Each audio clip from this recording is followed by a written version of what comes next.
Tell me a little bit about your life outside of work. 'Cause I know you're in a band. I remember you telling me about it one time. Yeah, I was in two bands. It was my first band. We started in 1998, and then my other one. We've been around a pretty long time too. What's that band called? The first one was called GFY, and the second one's Loser Sometimes Win, and they're like New York hardcore bands. Hardcore. Yeah. Nice. And where do you kind of model them? What is GFY for? Go fuck yourself. Oh yeah. Stood for I was younger then. Yeah. Oh, that shit was fun, huh? Mm-hmm. Dude, where did you guys play? How'd you guys get started? We Long Island guys, and we met. It's like a music scene. Yeah, and we met. I was like, oh, we'll start something, and then we just started it. And were you singing? Were you playing an instrument? I sing. You did. So that voice as part of it, was that one of the reasons you even got into singing, just because your voice was kind of different, or?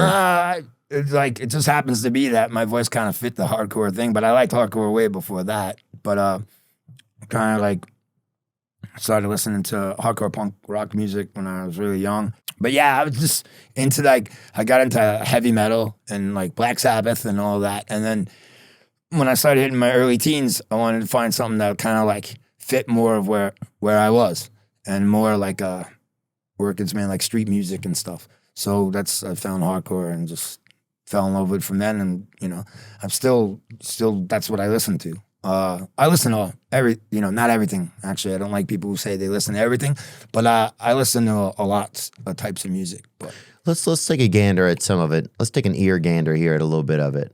Play that second one, actually. I like Till I Die.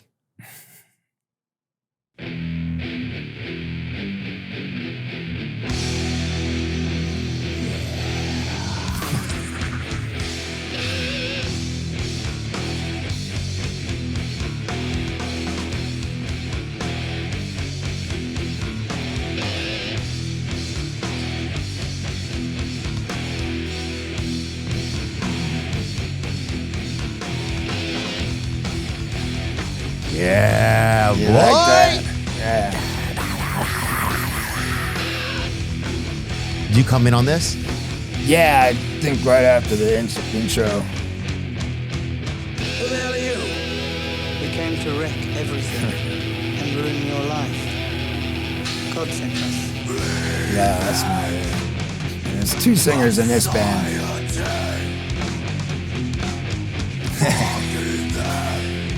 Yeah, bro. I like it. That vibe is a pure vibe, dude. That's like one type of culture, that whole energy. And it's just like silly too, like the intro of that is the Death March, right?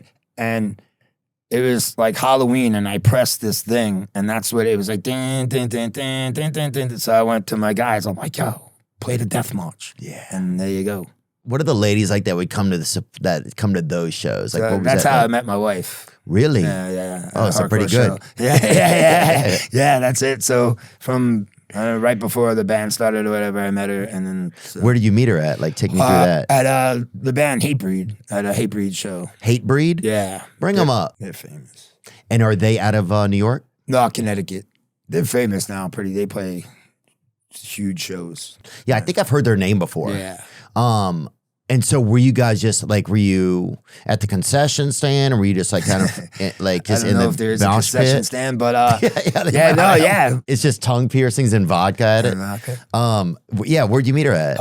At the show, and just whatever, the dancing, what do you call it, the mosh pit, whatever. Yeah. And we just met, and that was that. Yeah.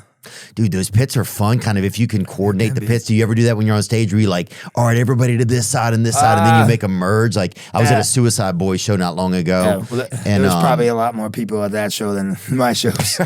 Yeah. But they'll do this thing where it's like this kind of controlled thing. But mosh pits used to be pretty sick. Like the Wall of Death. Yeah. Yeah. When there's a big crowd, those are cool looking. Yeah, shit's dope, dude. Yeah. Hardcore band that does that really good with us is Sick of It All. They do a good Wall of Death. Sick of It All? Yeah. Yeah, I'm not familiar with them. I think I'm not familiar with as much of that genre of music. Yeah. When I was growing up, like we had like a brother's friend, like my brother's friends, they had a band that was like that. And so like being the younger brother, we go just try to get involved and stuff. But there was always this kind of like, I think in our area, it was kind of fringe a little bit just because they wouldn't have as many people that listen to that type of music. Yeah. In New York, it's, even though they had its ups and downs, but like at one point you had like CBGBs was like the home, and stuff like that. And you had lots of clubs. And so it's. Would you go there when you were growing up, CBGB? Yeah. That's really? where I went mostly. And then I ended up playing there in both bands a few times. Yeah. Bring it up, CBGB. CBGB was a legendary New York City music club in the Bowery district, founded by Hilly Kristal. In 1973, they became a crucial incubator for the American punk and new wave rock movements, though it was initially intended for country, bluegrass, and blues music, which the CBGB, I didn't even realize that, name stands for country, bluegrass, blues. The unglamorous, gritty venue hosted influential bands like the Ramones, Blondie, Talking Heads, and Patti Smith Group before closing in 2006. Wow. Yeah. So do you remember who you go see there? Oh, yeah. It was like New York bands like Sick of It All, Gnostic Front. Pretty much like once you kind of get into that, then it's all friends bands. They get to play. They play there. You go. Like we played there a few times. It was like Sundays. You'd go to. That's where you go. Take the train and go to a show. And then there's at the time, it was like a bunch of clubs and great clubs there. And being young, you just go. At one point you can go 3 or 4 shows a week. Yeah. So that became like main focus for a pretty long time. Did you have like a routine before you got on stage with your band? Did you have any? Yeah. I would just stand, like, we were selling shirts, so stand behind the distro and kind of get ready and just get on and go. It's not much, not much. Like, I don't even, I think it's good, but like anyone could do it. What I was doing, just get on, and if you love it, you just start screaming, I guess. Yeah. But yeah, I like the raw energy of it all is really what I still love. And I don't get to go to shows as much anymore, but my son's really involved. My son's in 3 bands right now. Oh, wow. So he's really involved in that. So, but I still love the whole culture. Yeah, it almost seems like there's some correlation there between like the intensity, right, of that and MMA. MMA. Yeah, there is. Definitely. Yeah, it's like it's almost like when the pedal is pressed all the way down in a car and you're going at that. Yeah. Like there's that. I was actually really surprised when I started reffing, events that were on TV, that how many guys at the hardcore scene were into MMA and knew the events and stuff. There is a connection, with jiu-jitsu and hardcore, it seems. A lot of guys roll. But with the UFC, with all that stuff, they knew everything about it. I was pretty surprised. But it makes sense. Yeah, it does. Yeah. Dude, did you have, who influenced that music in you when you were a kid? Because I remember like my brother would listen to like Dio, Lock Up the Wolves. Okay, yeah. He would listen to some like Skinny Puppy, maybe I think was a band as well. Yeah, like nothing too crazy, but like kind of a little bit of mainstream edge, you know? Skinny Puppies. Yeah, good. The metal stuff, like I kind of like just grab it, saw it and was like, I thought the guys with like the cut off sleeves and the long hair, even though I've never had long hair. I was like, oh, yeah. Ever? No. Damn. Some in the front, like in the mid-90s, I had like that skater hair thing. But somebody make us a couple of, put together a few memes of somebody out there who knows how to do it, of No Nonsense with some long hair, just so we have them for the future. We'll throw a couple of them in.